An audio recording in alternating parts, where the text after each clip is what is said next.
Floodplains perform numerous functions, including creating wildlife habitat, temporarily storing floodwater, preventing heavy erosion, recharging and protecting groundwater, providing a vegetative buffer to filter contaminants, and accommodating the natural movement of streams.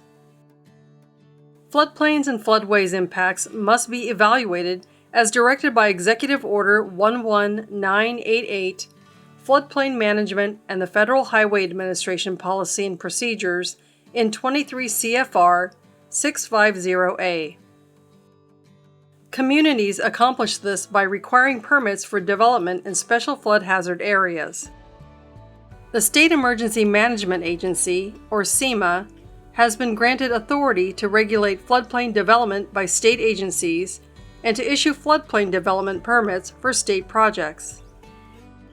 SEMA requires a floodplain development permit for any development in special flood hazard areas, regardless of whether the community is participating in the National Flood Insurance Program, or NFIP.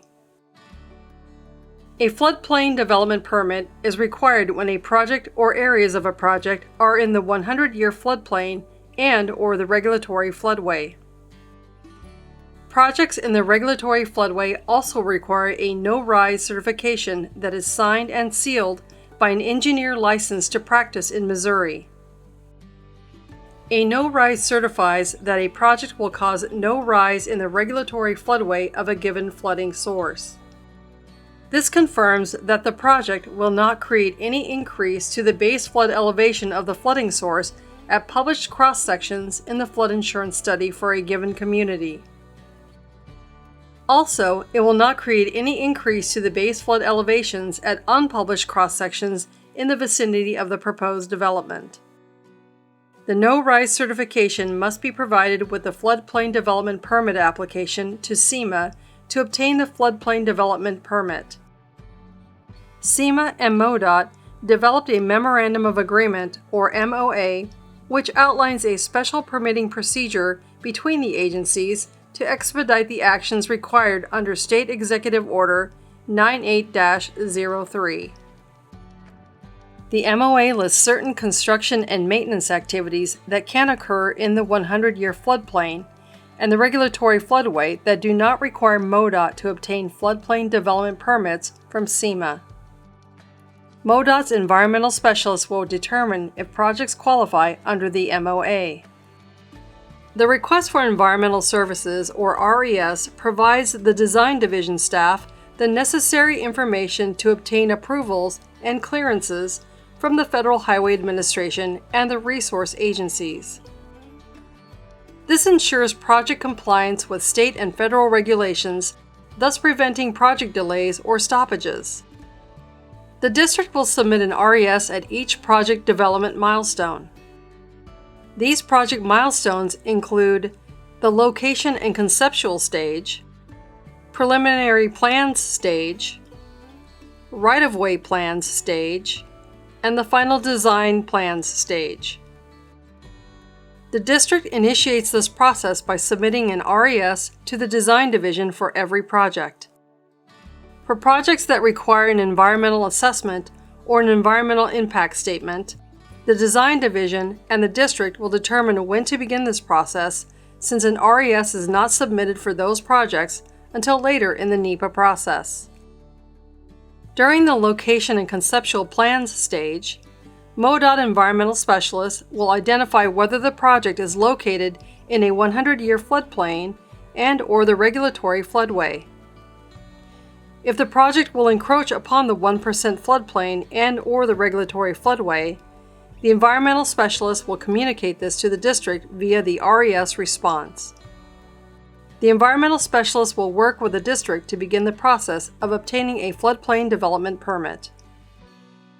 During both the preliminary plans stage and the right-of-way plans stage, if floodplain impact was not previously evaluated, the environmental specialist will follow the same process as mentioned in the location and conceptual plans stage.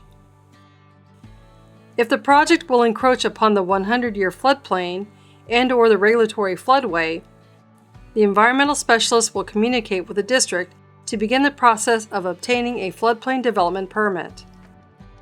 When the district submits the final design plan stage (RES), floodplain impacts should have previously been evaluated and any required floodplain development permits should already be obtained. If floodplain impact was overlooked and has not been evaluated, or if there has been a change that may cause the project to encroach upon the 100-year floodplain and/or regulatory floodway, the environmental specialist will follow the steps previously outlined.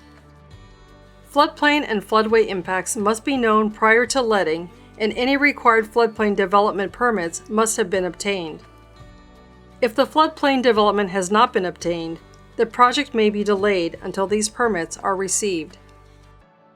The National Flood Hazard Layer shows the special flood hazard areas, including the regulatory floodway and the jurisdictional boundary for the area. Zone A denotes the 100-year floodplain, Zone AE denotes the regulatory floodway, and Zone X denotes the area of minimal flood hazard. The regulatory floodway is indicated on the FIRMET map as blue and red diagonal lines, and the 100-year floodplain beyond the floodway fringe, is indicated as solid blue. The FEMA National Flood Hazard Layer can be found by following the links provided or by searching National Flood Hazard Layer. A floodplain development permit must be issued by SEMA. The no-rise certification must be prepared by a licensed engineer. All permitting documentation or information supporting the lack of need for a floodplain permit should be provided in the RES. If a permit is necessary, the Bridge Division will obtain the floodplain development permit for SEMA for project elements that involve 1. Construction of new numbered structures. 2. Modifications to existing numbered structures below the base flood elevation. 3. Roadway maintenance, structures repairs, where Bridge Division does a detailed hydraulic analysis. Any required notifications to SEMA will be made by the MoDOT environmental specialist. The district will obtain the permits for project elements that involve 1. Unnumbered structures that are not included in a permit acquired by Bridge Division. 2. Roadway fill in a regulated floodplain that is not included in a permit acquired by Bridge Division. 3. Slope or scour repairs that do not involve numbered structures. And 4. Slope or scour repairs at numbered structures when no modifications to the existing structure are being made below the base flood elevation. For projects or work where permitting responsibilities are unclear, environmental staff will consult with the district and Bridge Division to determine who will obtain the floodplain development permit from SEMA.